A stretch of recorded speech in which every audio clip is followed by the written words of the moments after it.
Hello and welcome to the MHG podcast. Once again, I am Bradley and I'm joined by Stu. The world's crap. We just hope to bring you a bit of joy, just a little bit of light. And we do that by talking about video games and stuff.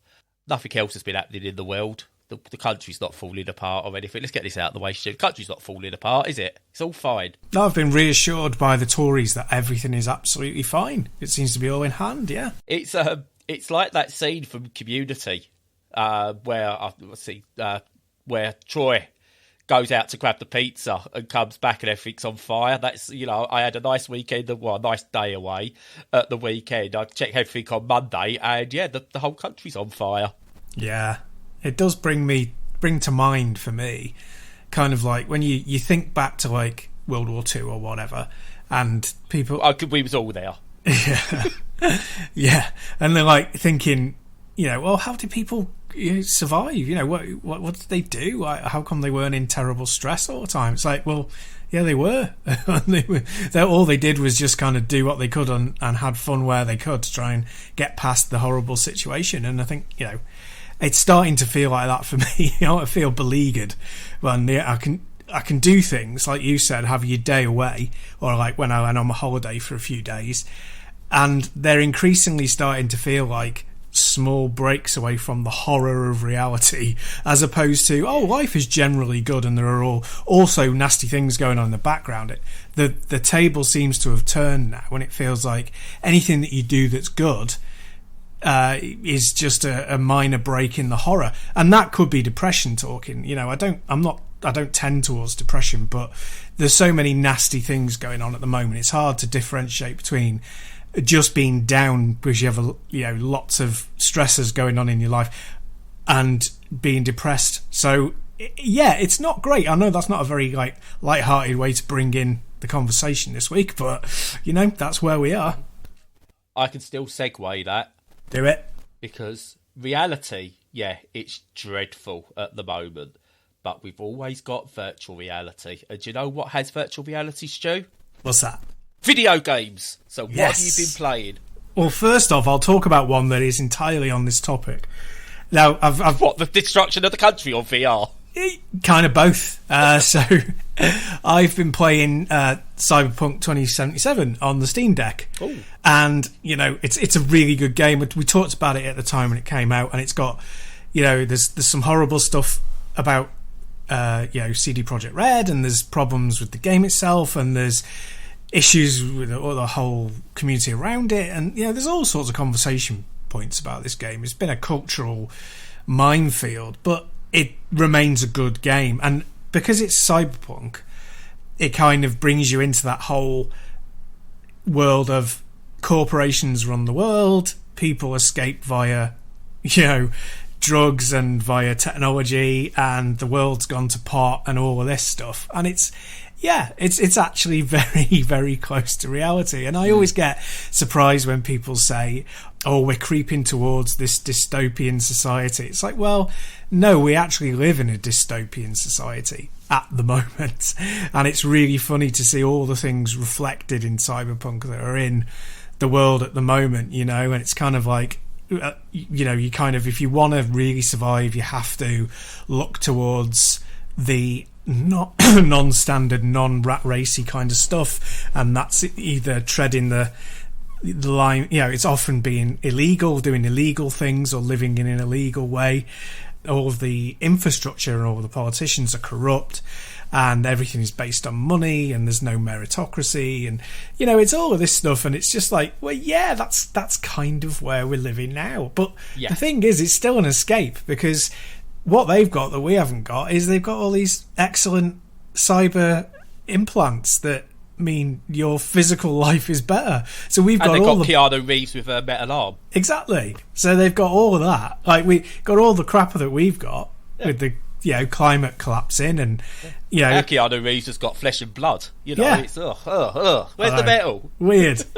That's right. It's wrong. But and they've got all of that. But we've got the same, but we haven't got the implants. So it's still an escape playing that game.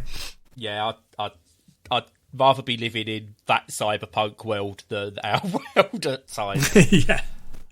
They've got for cooler all the cars. Dystopia. Yeah, they've got cooler cars. They've got neon signs everywhere. Wouldn't it be good for me? But, still, they look cool.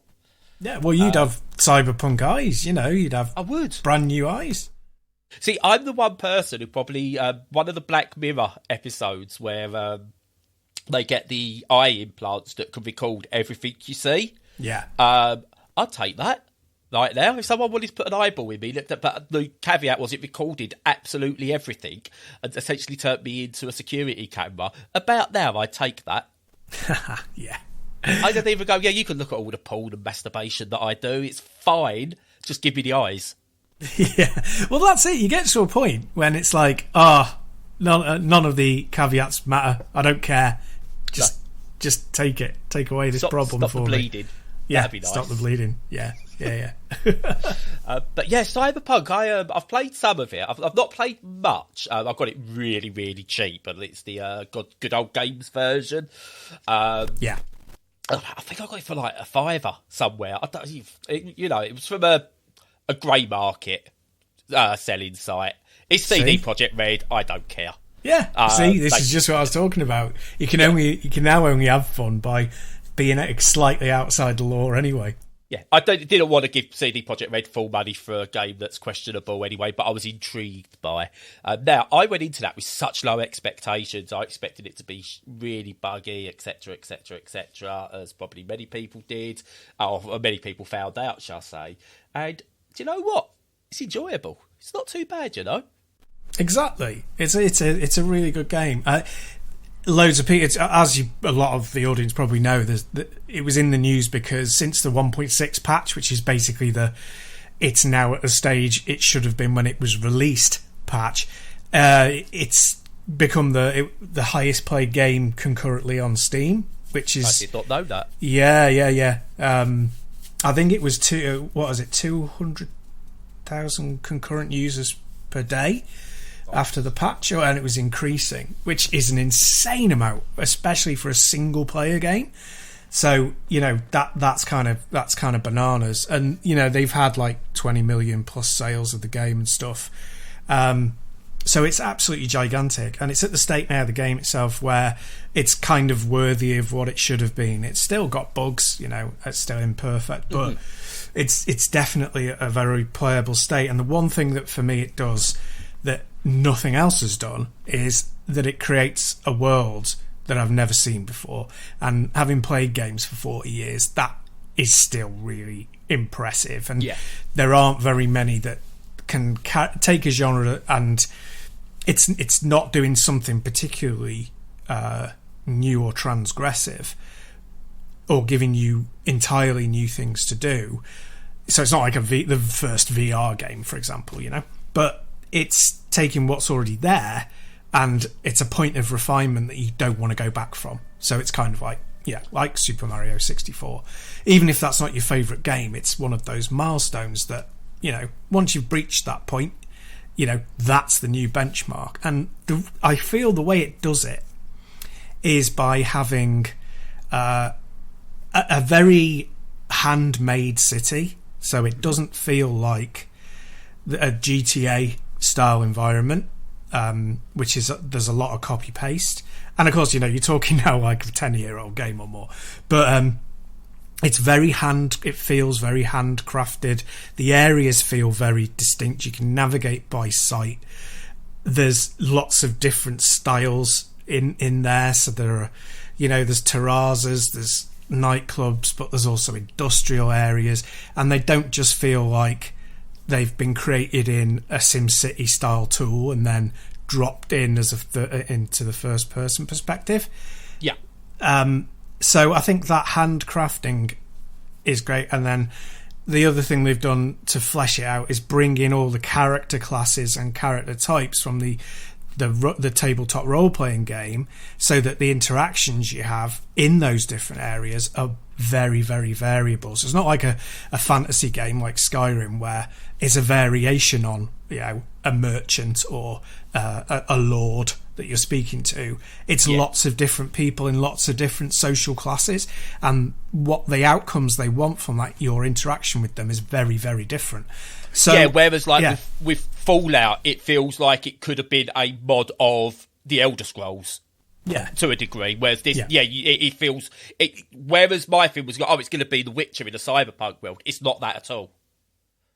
No, it's not at all. No, it's completely different. And The Witcher did loads of things that moved the genre forward as well. But I feel this does even more. And this isn't just writing a blank check for CD Projekt Red and saying everything they've done is amazing, because it's not. But when there are there's lots of stuff in the gameplay that's lacking, but simply for that realistic style of futuristic world alone, it deserves a lot of the plaudits it's getting. It does. A couple of points on that is, there's one I'll come to in a minute, because I'm still not sure how I feel about it and what direction it's going in. I'm not clever enough. But one thing, when a company, especially a big company, does something right, like CD Projekt Red have done with keeping up, trying to fix Cyberpunk, they need to be praised for that, because they need to realise if you do this, you are going to get the support. Now, that is not to then sweep under the carpet all the rubbish that has come before that, the crunch, the abusive practices, etc., etc. That cannot be ignored, and that does need talking about. It's the same way, if Ubisoft done something really good in terms of, for accessibility, that needs praising. Not, you don't ignore, they go, we forget all the abuse, but you can't say the good things don't matter because of the bad things. So you've got to get that balance right, and obviously call them out on their bullshit where possible. And I think CD Projekt Red, much like Hello Games did with No Man's Sky, the fact is they've worked through that initial reaction of, you lied to us, this game isn't what it should be, and they could quite easily have just gone, all right, we'll leave it, we're just going to go back to The Witcher. And everyone probably would have been okay with that and gone, they failed with that. Back to The Witcher is their bread and butter. But they haven't, and that has to be respected from them. Yeah, completely. Yeah. And the other thing, I'm still not sure what I think about this. The character creator in Cyberpunk, I don't know what I think about it. Because it's the first time where it's really weird, because you can choose your genitals. And your gender and everything, and intermix them, your voices, the lot. And you could become completely non-binary or trans or whatever you want in that game. And from what I've told, it doesn't affect the story. And I'm looking at it going, that's really good, because I could create myself, you could create yourself, someone else could create themselves, etc., etc., and it doesn't matter what genitals you've got. But they're also finding weird that why have they got a genital selector in there? That's just really weird. I've not come across any point where that should matter, but I get it being in there. You can have, what genitals? You can have breasts and genitals, male genitals, sorry. You can have that if you want, and you can really, really mix it up, and that's really brilliant. Yet I know there's some transphobic content in there as well at some point, and it's just kind of I still don't quite get how they could get something like that, which appears to be so inclusive and so right, but then have poorly thought out transphobic content in there. Now, it's not made story-wise, but it's to do with posters or advertising within the game. I'm just how can you get something that could have blown everything open, that could have changed representation in video games, but then everyone really just only concentrated on the transphobic content because that was a point of contention. It's surely you've got people there who can think and just go, do we need this? What reason is there for this? And then just go, do you know what? Let's take it out or replace it with something or make it affirming. If they could have made those posters affirming, that would have been brilliant, but it wasn't. And it's just kind of, I don't know what the thought process was there. And I said, I'm not clever enough to know why it's done like that and why they had that in there and what effect it has. It's just one of those things. I looked at it and just went, I was not expecting that character creator to be so in depth and inclusive. Yeah, I think that is it's a paradox, like you say, because you can do that. Unfortunately, if you decide to pick, you can't pick a traditionally female form with a masculine voice, because it's saying that only men have masculine voices and only women have feminine voices, which is unfortunate, and especially is because, like, in your interactions in the game, just like in real life, some people think you're attractive, the vast proportion of people don't, and whether that's the person of the same gender to you or a different gender doesn't matter. And of course, I'm using gender in the specific term rather than the more in depth that I would like to talk about, just talking about it in terms of speed. So that's a bit, it's good, but it's a bit funky. But like you say, the thing is that the world itself, the way that it presents sex and sexuality is not great. Because for me, what it might be, and I can't say this is definitely it, is that everything feels like it's done from the male gaze. So when there's some like sub-dom advertising, that feels very male gazy still, because it's got like the woman in power, but she's still dressed very provocatively to the way that a man would want to see, a hetero cisgendered man would want to see it. Same with any representations of traditional views of women, etc.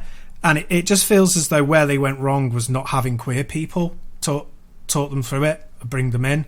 That a queer person hasn't had any hand in this, and B, they haven't brought anyone in from the outside. And a quick cultural touch point on what does it really well, and you can sort of feel the realism and the veracity of it straight away, is Dharma, which one of the creators is gay. The new Netflix drama about Jeffrey Dahmer, the serial killer. Yeah, and Dharma in the program's interactions with gay men are very, I couldn't write them anyway because I'm a crap writer, but I wouldn't write them like that because I'm not a gay man, I'm not a queer person, but it's obviously been written by a queer person and it feels real. It feels like a proper interaction between human beings, and I feel that's what Cyberpunk on that thing lacks, definitely. Oh yeah, definitely. And it's really weird because, like, just as a quick aside, we're going on way too much about Cyberpunk, which is really weird for a game that's old. But is it old? Yeah. 2 years now. 2 years now. Yeah. Jesus Christ. But as a quick aside, talking about like social gender conformity and stuff like that. And we met a friend in town for a coffee in the middle of the week. And we was chatting, and we haven't seen each other for a while. We was talking. It got on to sort of like social constructs and everything, and talking about sort of like how people present. And we got talking about sort of like trans people. And my friend has a friend who is also trans. And I was saying sort of like it's something I have had an internal battle about. I spoke about it on here before, but never felt I was that way inclined, and I'm not brave enough to do it as well. So I said, because the initial transition, I feel people would judge me too much and I can't handle that. So your friend is so brave. But we was having this whole chat about transgender, different genders, etc., etc. And a guy must have been in about his 60s, I think he was, just sat down with his coffee as we started talking about it. Now, as you may well know, Stu, I'm not the quietest talker, just to point that out, with the ADHD and everything. Well, I've never seen anyone down their coffee and leave as quick as this guy did. Excellent. But yeah, it's brilliant. I don't know whether he was just like, oh my God, what are they talking about? Or whether he really wanted to say something to have a go at me or anything like that. But he was just like, he sat down, must have downed this coffee and just went. Maybe he'd gone off to reconsider his life and yeah. Damn it, Barbara, I'm getting the surgery. Yeah. That would be superb. It would. I was sat there. This guy, he would have said guy because how I present. But that guy over there with the beard and everything said he's not a male. I don't know how it works, but do you know what? I think I agree now. Come on, Barbara. I'm going to be trans. Absolutely, I like that. That's what we want. That's the secret plan for anyone who's non-conforming. We want everyone to change. Yeah, absolutely. Yeah. The opposite of what you feel you are. Yeah. Yeah, no. As I've said many, many times before, the more that you find out about things, because obviously I was like really ignorant about it all until my friend who's a trans man came out to me and my wife quite a few years ago now. I think it's about 8 years. And then I started the long process of trying to learn and be better, to help, however I could and be a good ally. And it's a daily thing. You have to do it on the daily, because you were taught from a tiny child that things were one way, and now you have to reteach yourself that they're the correct way, I will add. I've made racist jokes, transphobic jokes, gay jokes. I've had the wrong opinion of like different races, of like homosexuality and sort of like transgenderism. I've had all the wrong opinions and stuff like that. I very much, when I was younger, because I was taught that, crime happens to black people all the time, there's got to be a reason for it. I was like, well, yeah, maybe there is. I never get stopped and I don't do anything wrong, so it's black people doing. I didn't understand the culture, and I made those incorrect assumptions when I was a younger teen.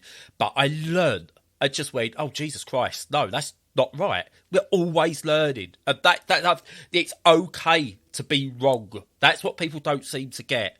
And I will use this. I hate using the word both sides, but on both sides of the divide, everyone's got to realise it's okay to be wrong. It's your reaction to being wrong that matters. Yeah, definitely. But yeah, that's the problem. But anyway. That's 20 minutes on a 2-year-old game. So, which maybe 5 minutes on the game itself. Yeah. So we'll clean up from that. Do you feel a segue coming, Stu? I do. I can sense it in my water. Yeah. When Brad says a particular sentence in a certain way, you know a segue's coming. So We're going to clean up from the Cyberpunk stuff. And I've been playing a game on the Steam Deck called Serial Cleaners. Not Serial Cleaner, which has been around for a good while. Serial Cleaners, where it's a top-down tactical stealth game where basically you need to go through and clean up murder crime scenes, essentially, for the mob. First one was okay. It was kind of alright. I wasn't very good at it, but it was fine. And this new one's kind of taken everything that was good about the original Serial Cleaner, rather, and improved on it. So what you've got here is a top-down style, isometric action stealth game whereby, you've got to go and inspect and clean up murder scenes for the mob. It's set in 1990s New York.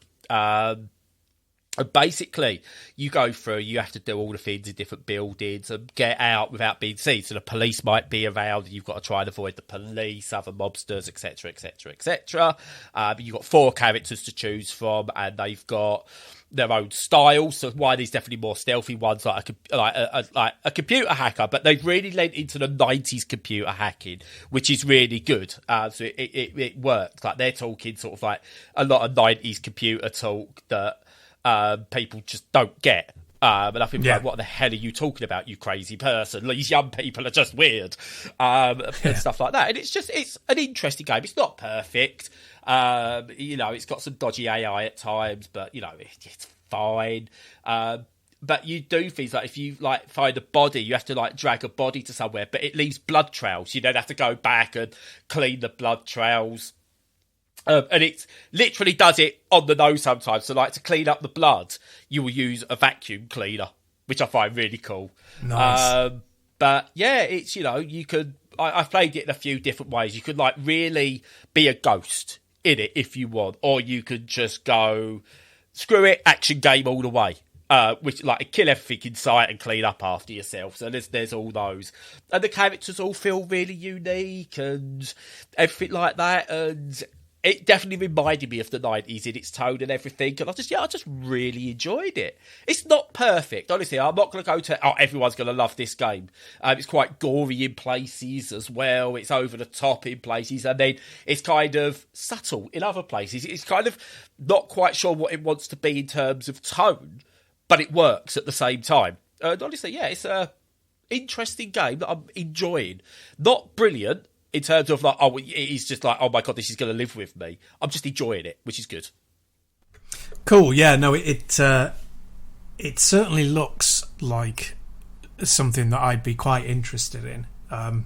It's a good idea. So, how much more does it bring to the table than the original? Because this is a direct sequel to the first one, yeah.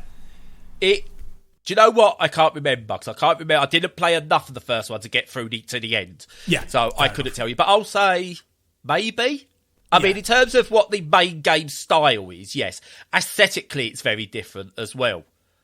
Like the first one is like almost like paper crafty in terms of its visuals, whereas this is more realistic in terms of its visuals, but still stylized. So I don't think it does follow on. I don't think there's any story follow on or anything. And I will admit the story in both are a bit. Yeah, it's a means to an end.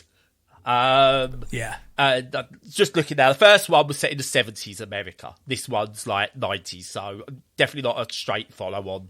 Might be some Easter eggs. I don't know. But to gameplay-wise, it's very similar, but it opens up more. It's a lot more fun. The first Serial Cleaner was very much, this is how you play it. And it got frustrating at points, whereas this is a lot more, this is the ideal way of playing it, but you go be you. Yeah. No, it looks really good. I've put it on the wish list. So, yeah, no, it's definitely one I want to check out. So, is it run well on the deck? Oh yeah, definitely. I forgot I was playing it on Steam Deck. I don't know if it's verified or anything like that, but do you know? Sometimes you play a game on the Steam Deck, you go, right, I know this is a slightly butchered experience. Yeah. This, no, not at all. I don't think it's verified, but it plays absolutely brilliantly. From start to nearly finish where I am. I'm a good few hours in, but I'm not quite finished yet. Yeah. But yeah, it runs really well and fun enough experience. £20 fun? I don't know.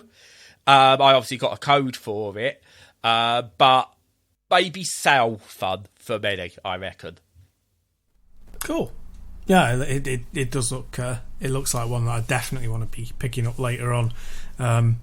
But yeah, in a humble bundle sale at some point. In all fairness, yeah, precisely. It's if you are after stealth actiony type stuff, then yeah, go for it. But it's definitely not one where I'd go. Give it a go. Because at the moment, £20 is a lot of money. That's a day's worth of electricity these days. Yeah, it is. But yeah, before we get down that road again, come on, Stu, give me something else. Yeah, well, I mean, okay, moving on nicely into the Steam Deck discussion. I've been playing Immortality. And the reason I've picked it up, because I played it at the same time as you, but not enough to, talk properly with you about it when we discussed it about a month ago. But I found out that, and as you probably have, they've improved the Game Pass streaming through Edge browser on the deck. Loads and loads and loads. I heard this, so I tweaked my setup and I stuck on Guardians of the Galaxy as a test, and it looks so much better. It's much more responsive. It looks better. The streaming is better. Yeah, it just works so much better. I mean, it's not quite there as with the dedicated app, but it's pretty close, to be honest. Which is really impressive. So. After that test, I went, right, okay, well, I'll pick up on it, Immortality again. And yeah, Immortality is a strange one. It's not, even the people who like it, like that kind of thing, like yourself, I'm sure even you were a little bit kind of divided in what it does for you. Because there are times, whole chunks of time, where it's really fascinating and you're leaping from plot point to plot point or... Mm-hmm. Point in this person's life to the next, and it's really fascinating because it's like peering behind the curtain into somebody's world. And then there are times where none of it links in any useful or meaningful way, and it's just clips of films of a film that you haven't seen and don't know the the plot to, and trying to get back onto the critical path and move the events forward so it's a game can take a long time, and those times can be quite challenging to enjoy. And I think the only decision people have to make is whether to them it's worth the time that it takes to find that critical path again. Some people will be completely repulsed by it and some will be fascinated by it. I'm ambivalent. I keep going back and forth on it. I do think the overall thing of what it does is so clever, and the potential to be so interesting and fascinating. I think it only hits those beats 60% of the time, maybe, but when it does, it does something completely new. So yeah, it's one I'm really glad that I've been dipping in and out of. Yeah, so I was actually doing a little bit of reading on this, on other people's thoughts on Immortality, and what I found really interesting, excuse me, because of these segmented sections, I found that there seems to be a reaction for people who are outwardly neurodivergent, who really get this game and really enjoy it. Even the parts you suggested are a bit almost downtime-ish, or sort of like, oh, you've got to endure it. Neurodivergent people seem to really even enjoy that side of it, whereas more neurotypical people, or more towards neurotypical, seem to struggle with that, which I found really weird, because usually you'd assume, oh, someone with ADHD, they'd be the ones who get bored of it. But I think it's almost a TikTok kind of thing, where everything's short enough and gets you to the next thing quite quickly. Because even if you're watching a clip, if you're like, this is nothing and I'm bored, you can just click on something and move on, and then go back to it and stuff like that. So you can kind of aimlessly go through it if you want to. Yeah. So I think it scratches a certain itch for a certain type of person. And obviously, I'm one of those people. But I think I found people who are like, especially people like, I need my traditional gameplay, I need a start and an end with a middle that paces like this, are just really not understanding it, not getting it. And there's other people like yourself who are going, I get it, I really do get it, it's not quite for me in all the places. Yes, and it's going to affect loads of people in those different ways. And I think some of it will be, a lot of it will be like what you said, that different personality types and stuff is going to approach it in a different way, but also on a much more kind of spin of the dice way. There'll be some people who just, when they start it, don't happen upon any like pattern or path soon enough to register and gain their interest, and that will put them off. And I'm not sure if there's a way to do it without like stepping on people's individuality and way that they can approach the game. I think the intro with the interviews are really good, because they set a sort of tone without going, this is going to be the tone for the entire game, and they're a good walk into the mystery. Yes. But yeah, I don't know, maybe a guided mode might be useful for people or something, or I don't know. But so what Sam Barlow's other games had that this doesn't, they were still sort of like, look, I'm just going to throw you into this experience and you've got to work it out. Both Telling Lies and Her Story done that.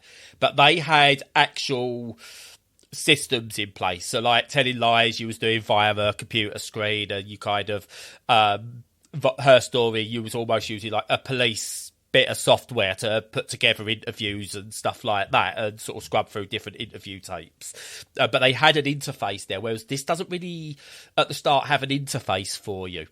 You get told what the buttons are, the controls, briefly enough, but it doesn't go, these are why you use these. And Sam Barlow doesn't give you any direction. That's not something he does in his games, and I know that. And I was expecting no direction. It's just like, right, I'll just go through until I find a point where I'm happy enough that, right, this is where I think this game is going. But I think a lot of people who have never played Sam Barlow game, now you was probably a little bit aware of what to expect, having played Her Story before. Yeah. But others who go into it from sort of like, especially with it being on Game Pass, from traditional games, you know, if they've come to it from, I don't know, Metal Gear Solid or Elden Ring or something, they're just going to be like, what the is this? And I saw that reaction. People going, how on earth is this a 10 out of 10? Well, no, for people who like Sam Barlow games, it's a 10 out of 10, trust me.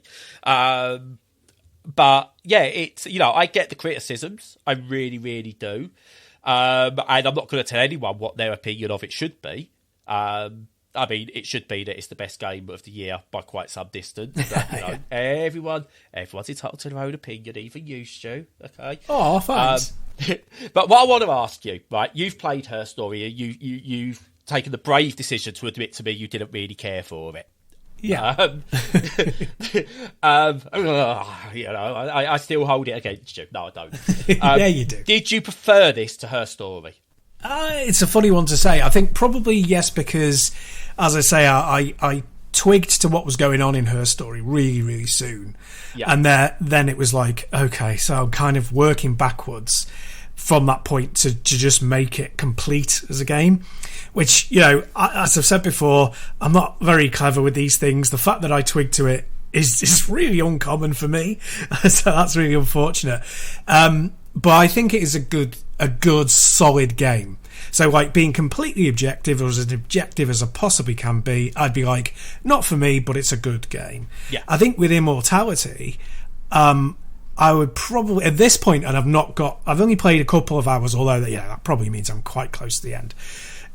If there is an end, do you know what I mean? But even at this point, I would say... Silent. Sorry? I'm staying silent. Fair enough. I would say it's probably going to end up not being for me, but I think it's a really fantastic game. A really fantastic game. And it'd be like, I'm not going to direct myself towards it. If I stepped outside of my body, and, you know, I would not say to myself, you go and play it. But I would say to lots of people, you must go and play this. And they go, oh, why is it brilliant? I'd be like, no. Not for me, but for you. So, you know, I can be really objective with that. I think it's probably the best thing he's done. I've not played Telling Lies. Not Telling Stories, Telling Lies, isn't it? Yes. I've not played that game. I have played Her Story all the way through. I've played this one probably most of the way through. I think I can speak up fairly authoritatively on it, that even though they're not really the games for me, they are excellent games. Yeah, Telling Lies is the worst of the trilogy so far. I hope he does more stuff, that it's not just a trilogy. But for me, it's still a great game. I really like the mechanics behind it. The fact it had known actors in it is what kind of hurt it for me. Yeah.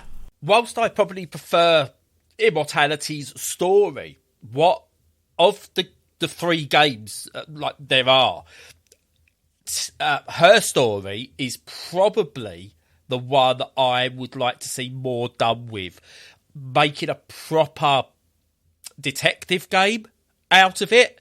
You know, get more of these unknown actors. I mean, again, the performance in Her Story I thought was out of this world.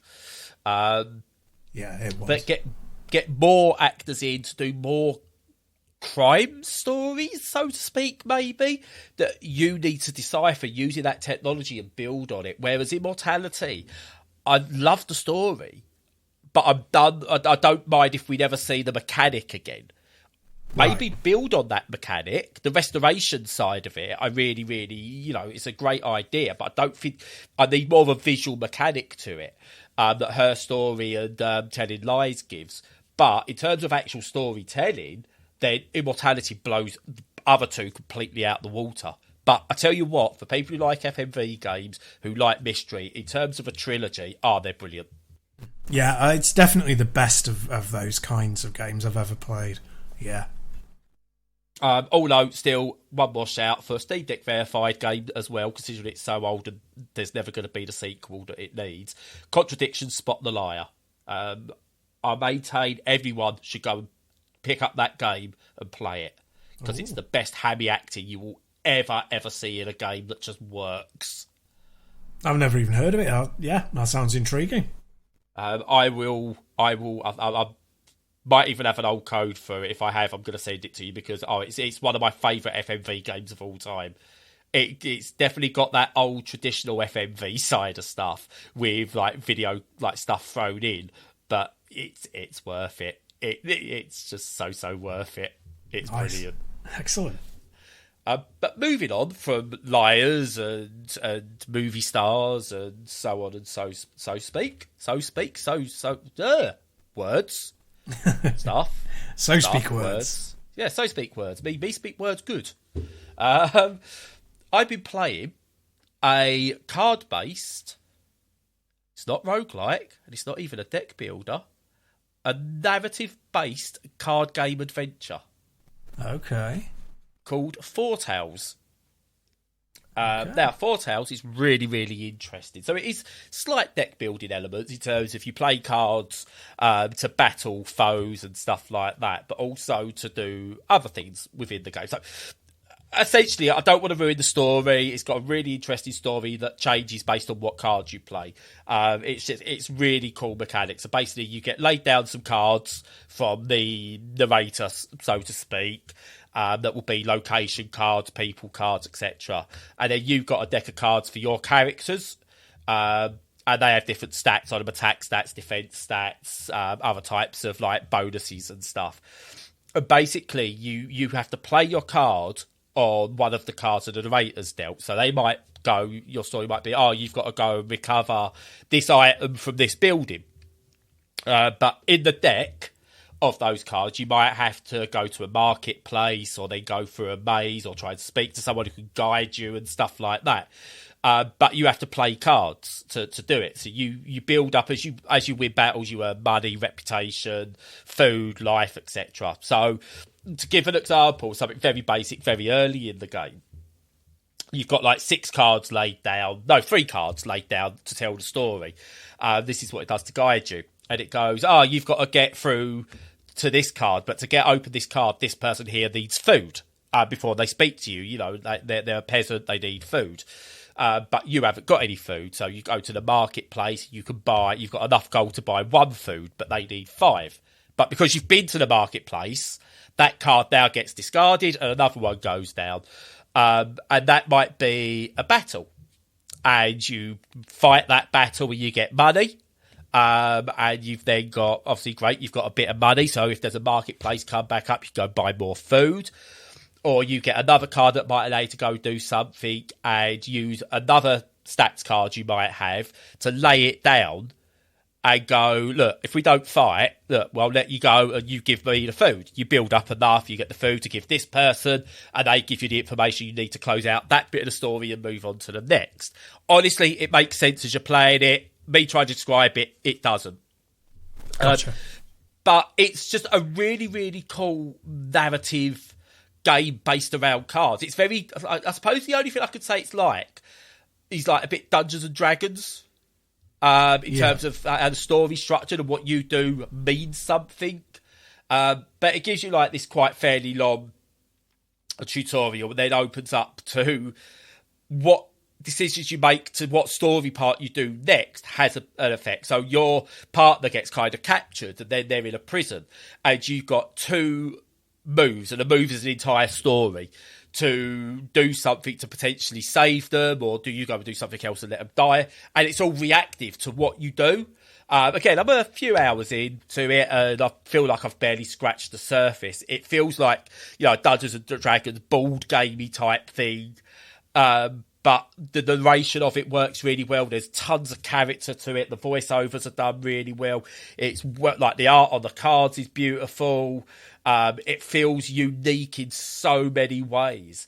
And the turn-based combat is intelligent enough but simple enough that it doesn't get away in the story, but doesn't feel like it's there just for the sake of it. You feel you have got to think and make the right decisions. But you know, you're not going to be stuck there for ages going, I've got to beat this character, because it reacts. If you lose, it just reacts, and you go on, and you might find something else down the line to help you another way through. And it's just built up really, really well, and it's such a clever game. Really, really enjoying it. Nice. Yeah, sounds good. So a simple, not a simple twist, but yeah, a little more of an intelligent twist on stuff, by the sounds of it. Make it a bit more story-wise, yeah. Oh, yeah, definitely. And, again, anyone who's into sort of, like, RPGs, like traditional RPGs, not video gamey RPGs, card games, deck building, anything like that, you know, it's just over 15 quid, but you are going to get that value from it if this is the sort of thing, you know, any of those sort of genres sort of thing you're into. I think you're going to get something from this. And yeah, I'm just really enjoying the hell out of it. Cool. Oh, good stuff. But that's it for games for me, really, at the moment. I've been playing a little bit of Snooker 19 and other pool games. I might talk about that next week because I've just kind of gone through one of those. I've got to play every single pool game that I own. Yeah, well, why not, eh? I like them. I really enjoyed, what was it on the Amiga, the pool game, Arcade Pool. I enjoyed Arcade Pool way back in the day, even though that was... my first ones were Jimmy White's Well Win Snooker. Yeah. On the Spectrum, so I'm not even the good version. How did you know what colour the balls were? I still don't know, so, you know, it's however I did it, it stood me good test for today. Good. And then on the Mega Drive, probably Super Side Pockets. Oh, yeah, I never played that. I heard of it. I played a PC Engine one. I can't remember which one it was. I'll look it up in a minute, but yeah, no, I never played the Mega Drive one. Was it good? Yeah, I loved it. It's the one that really got me into I want to say Virtual Pool, but Virtual Pool's actually a game. Yeah, that's video what game into it. pool. But yeah, but video game pool is what really got me into it. It got me to understand that there's more than just the one you play down the pub with, like a missing yellow ball, a battered cue, a ripped up table, and you know, red and yellow, and that's it. Yeah. I realised that wasn't it. 9-ball. I became obsessed with 9-ball pool. Absolutely love that stuff. But we'll talk more next week. Otherwise, it's going to be a hell of a diversion. Indeed.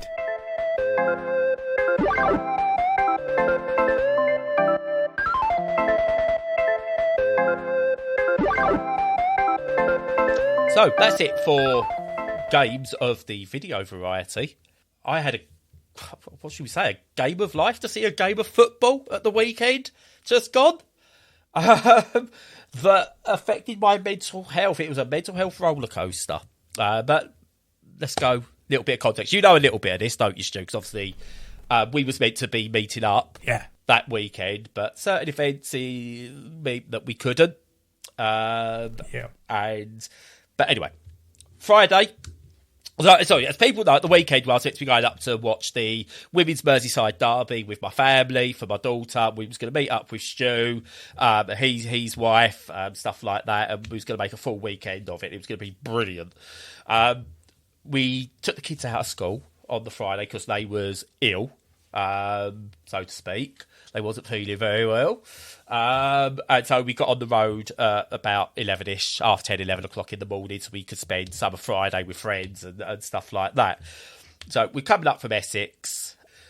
We get onto the M1 just after getting off the M25, couple of junctions, and the car starts to judder.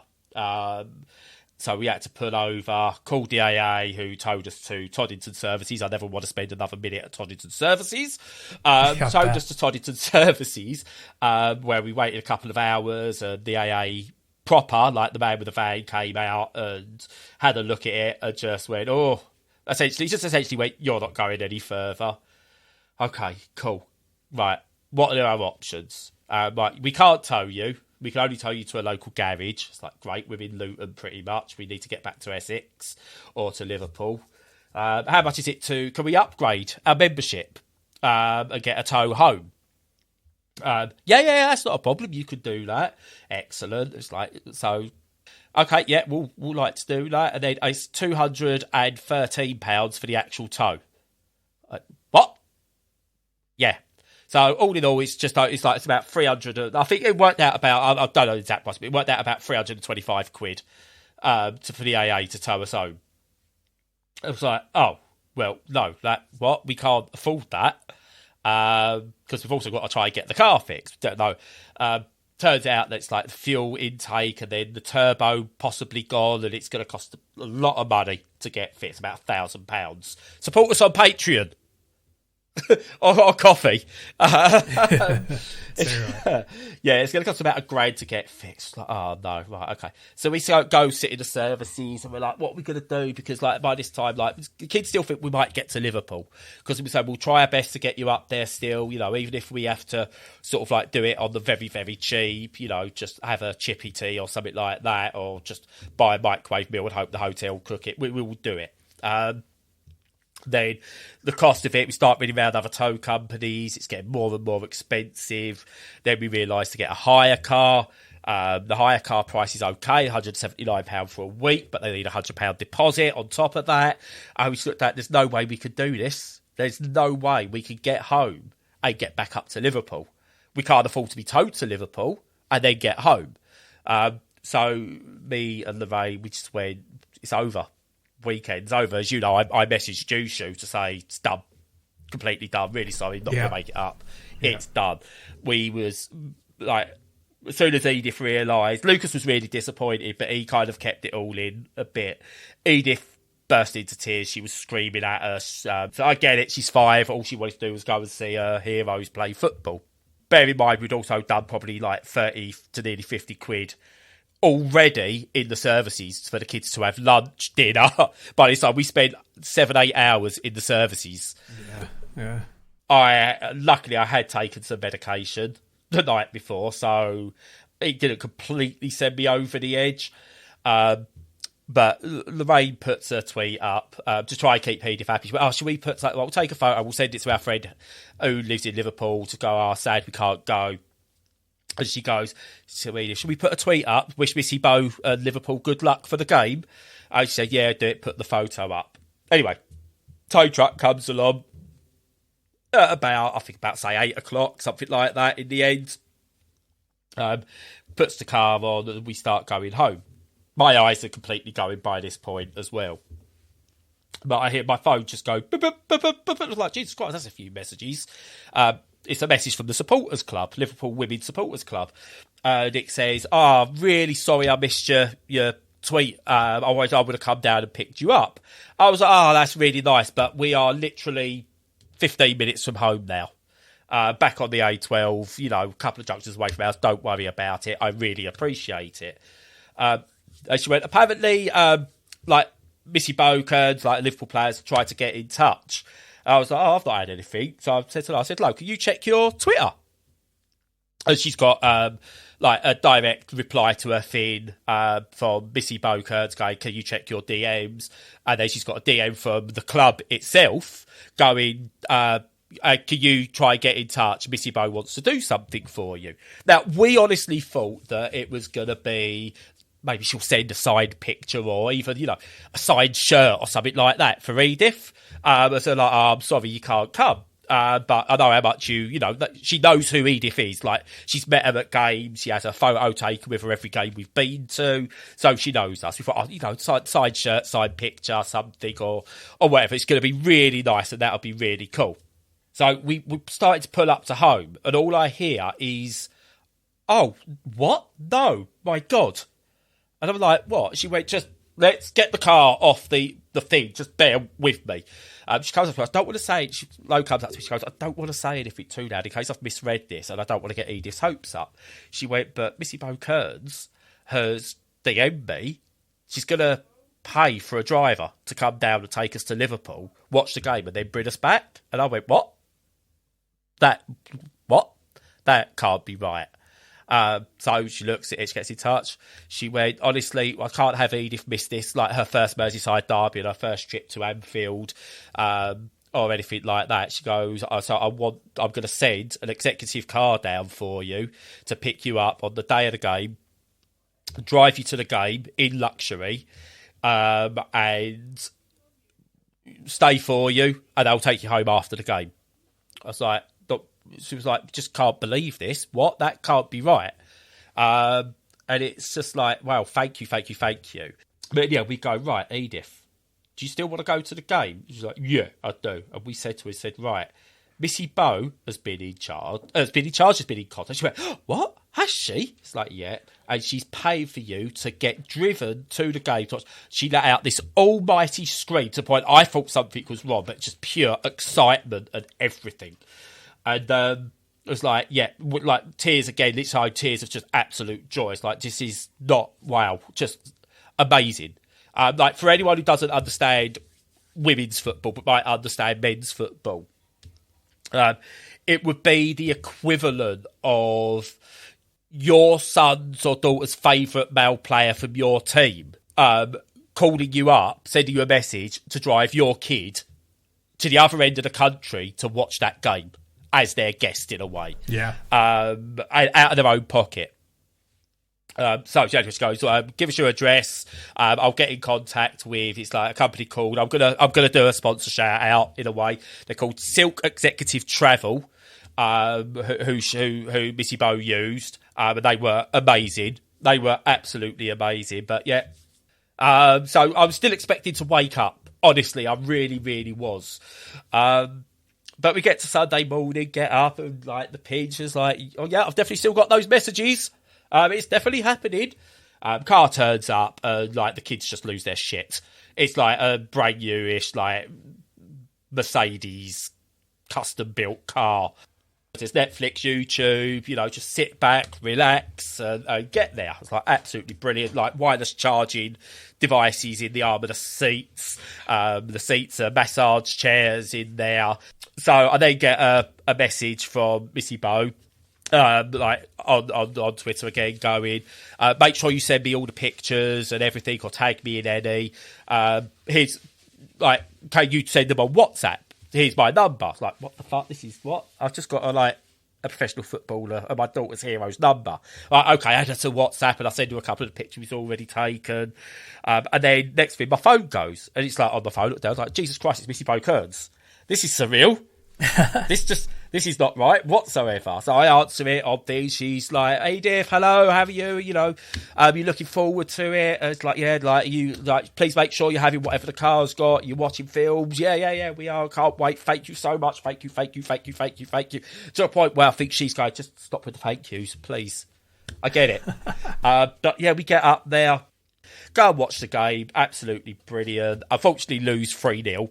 But for Edith, that doesn't matter. It's, that really didn't matter. What was a shame, there was a few pitch invaders throughout the game.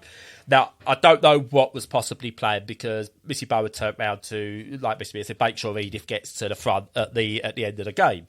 But she don't, like the players will always go round and sort of like sign a couple of things for the fans that remain. But she saw Edith. She still got a hug with Edith, but she felt, you could see there was a pain in her eyes. On the photo we've got, there was a disappointment and a pain in the eyes. I think because obviously they've lost the biggest game of her life to that point.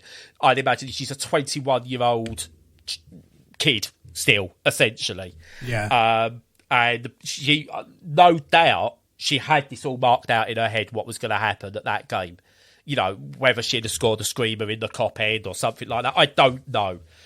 She didn't get to shoot towards the Kop end. So whatever her dream was, didn't happen in terms of what the game was. But she still was amazing, done the stuff that, for me, she didn't have to do. It's not her duty, but she still saw the fans. She still got a cuddle with Edith.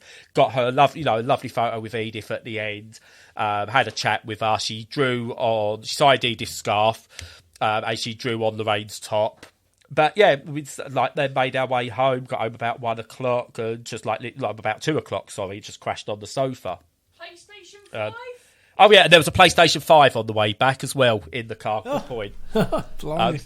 Now, the problem was, we could have done with it the other way round. So the first car was luxury in terms of relaxing. Like the seats, everything was done via buttons. Honestly, it was brilliant. The car on the way back had the relaxation seats, but it was kind of like, you had to, like, levers and stuff like that. Right. Slumming it on the way back. But it had a PlayStation 5. You should have complained. Yeah. Yeah, it's bloody, what's this, levers? Levers? I don't do manual work. But yeah, it had the PlayStation 5 in it. The kids got a quick game of FIFA in, but everyone was so tired. Everyone just wanted to sleep. But it was absolutely amazing. I've put on Twitter, people, if they want to see, can see what I've put on Twitter and what I've said to Missy Bo. Like, the disappointment of losing the game matters not, I said, because this stuff doesn't happen to us. The first part of the weekend happens to us all the time. Yeah. We are generally, I'm unlucky Alf, essentially, from the Fast Show. Yeah. But the second part doesn't happen to us, regardless of the result. Regardless of performances, regardless of pitch invaders or anything, for one day, we were made to feel special. And I will never forget that day as long as I live. Not for me, but someone made something happen for Edith. Made a dream. Her dream wasn't to be chauffeured to a game, but she does have it beyond her dream. She was dreaming of going to Liverpool. She couldn't wait to go and watch, a game at Anfield. Missy Bo Kearns made that happen. For no other reason than she's a good person. Yeah. She didn't have to do that. She did not have to do that. And she did. And she made it extra, extra special for us and for Edith. And the effect it had on Edith was the very next day, she's talking to us and she said, when I play for Liverpool, not if, but when I play for Liverpool, at the end of the game, I think I should give my shirt to a little kid. And it was just like, she knows what she's going to do. That alone, she's always saying, I'm going to play for Liverpool, but there's a determination about her that she's going to play for Liverpool. You hear a lot of negatives about young people. You hear a lot of negatives about people in sport and celebrities, and she is a celebrity, because of her talent, because of her football. In her circle, she's extremely well known. Hopefully one day she'll go on and play properly for England. She'll captain Liverpool. She'll win trophies with Liverpool and a lot. It's just the fact that she did that while she was planning and concentrating for the biggest game of her life just speaks volumes. And you hear so much bad stuff about people in, like, kids, celebrities, the lot. And it's just, amazing. And, like, I went from feeling like absolute crap to just, wow. Just, believe it or not, lost for words. Which is, Yeah, it's just so amazing and so pleased for you, because it's one of those days that no one will ever forget, but it'll be a formative day, for the kids. It'll be one that actually shapes their character, because that kind of gesture is so big, it's so important, and it'll never be forgotten. It'll just be there. Edith will have it in her mind for the rest of her life.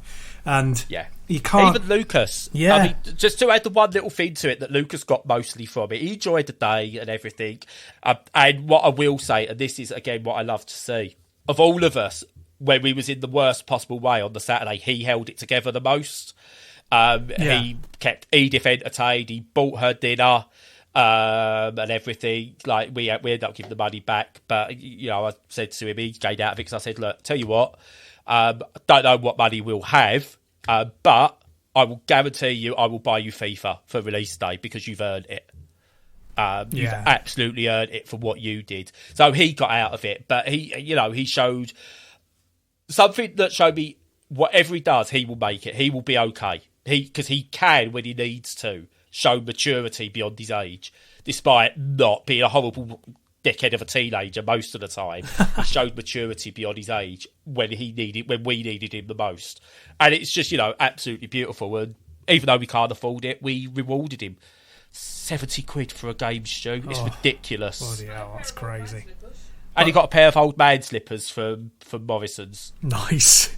Did he want them, yeah? Apparently so. They was reduced to £4.50. So, he wanted them. Nice.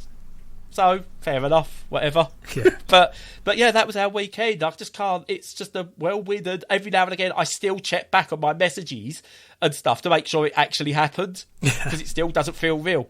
I can't praise Missy Bo Kearns enough. That's just a wonderful thing to do, especially as, she's not got the same reach and power that the male footballers have. This is something that to her will be a much bigger deal, And I don't see, this is fair. I don't want to go bring money into it. Obviously, that's going to be a significant amount of money, regardless.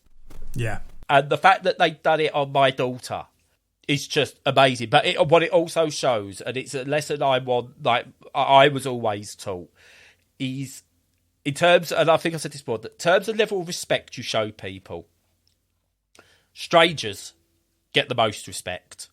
Always show a stranger the most respect. Then you go down to your family, your elders in your family get most respect, and you gradually go down from that. And I've always lived by that. Your pleases and your thank yous and your pleasantry to people you don't know. Now, again, we've watched Missy Bow, we've watched Liverpool. The players are aware to a degree of who Edith is, but I wouldn't say, oh, I know them. They're not my friends. I'm not naive. I'm not, one of those who's going to start stalking the players or anything like that, because, I know they're not my friends. So again, I treat them as strangers, how I would react to someone in a shop. But so always that pleasantry, I'm not saying be pleasant to people because you'll get something from it, but be pleasant to people because people are inherently good. With this, I will pay it forward. I don't know how I can pay it forward. Obviously I can't match that, but I will pay it forward down the line. Not because it makes us feel good, because it's the right thing to do. Yeah. Obviously the right thing to do would be to give them somewhere to live, but we don't have that kind of clout or money. That's on the government, but we won't go down that road. But what I can do within my means is a hot sausage roll, a bag of crisps, a meal deal, whatever. We could do that. Not for every single homeless person, because there are lots and it's growing. But when we are in a position where, we're just about to go into Mackey's or we're just about to go into the supermarket, there is a homeless person there, we'll go, right, let's get them something. Because these are human beings. That's maybe how we pay it forward. And maybe this is our reward for doing that kind of stuff. I'm going to be writing a full article about sort of getting to this point in life. But for someone who we're still squashed in a 2-bedroom flat, Edith shares a bedroom with us. At the moment I sleep on the sofa just to make more room, so my daughter can still have room on a bed and stuff like that. So we've always been used to the bad luck. We got into this position because when Lo was having massive kidney problems, she got disability, whatever the equivalent was when we was there, which gave us help with our rent. Then they decided, because she went to the interview to have a check-up, that was good enough for them to stop it and say, well, you never needed it and we'll take back all our money, which led us to get into debt. We couldn't afford our council tax, we could barely afford our rent, we ended up having to move, etc., and it all built up and it all just gets worse, and you just go, nothing ever good's going to happen to me, and then this happens, and it's one day out of however many thousand shit days we've had. It's one day, but it gives me hope. I know it's a material thing that we've done, but it gives me hope, and it's just brilliant. But the takeaway from it isn't even the material thing, is it? It's how somebody thought about you, and they thought about how you would feel and about how your child would feel, and they made sure that they could fix that, and that's beyond price. It's just wonderful. That's fantastic. I don't know, hopefully this gets listened to by people who know them or anything like that. Hopefully Missy Bow does have a listen. I do apologise for keep saying Missy Bow, because I know everyone calls her Bow, but it's just one of those things I've got in my head that I first referred to as Missy Bow, so that's how it's in my head. ADHD. She'll understand me. I get it. Right, but it's to Missy Bow's parents, if there's any chance you listen to this or anyone can send you a clip of this or whatever, your daughter is amazing. You've brought her up to be an amazing human being. Your parenting, the way you brought up Missy Bow is amazing. I knew Scousers were good people. I've lived in Liverpool, Roby, Knowsley. Technically, I never had a purple bin. But we've lived there. And we still say one of our biggest regrets is moving away. And it's the people of Liverpool are a different breed. But even within that different breed, you as parents, Missy Bow, are just a different breed again. You are wonderful, wonderful people. And thank you for this from the bottom of my heart. Excellent. No, it's good to hear such a nice thing in the midst of so many things going wrong. And I think everybody will appreciate that story and just be applauding you for having gone. That's brilliant. I You could tell, do you know, when I speak, I just can't find the words. It's just like, yeah, can't believe it. And I'm going to, it's about time. Also, like, I know you're not well. This was meant to be a short one, Stu, and I'm really, really sorry. This was meant to be a short one, but luckily I've done most of the talking. There is that. Okay, so I think it's about time. I'll shut up now. So as usual, follow us on all the socials. Join our Discord if you feel like chatting with other people of a like mind. And in the meantime, until next week, stay safe and stay sane.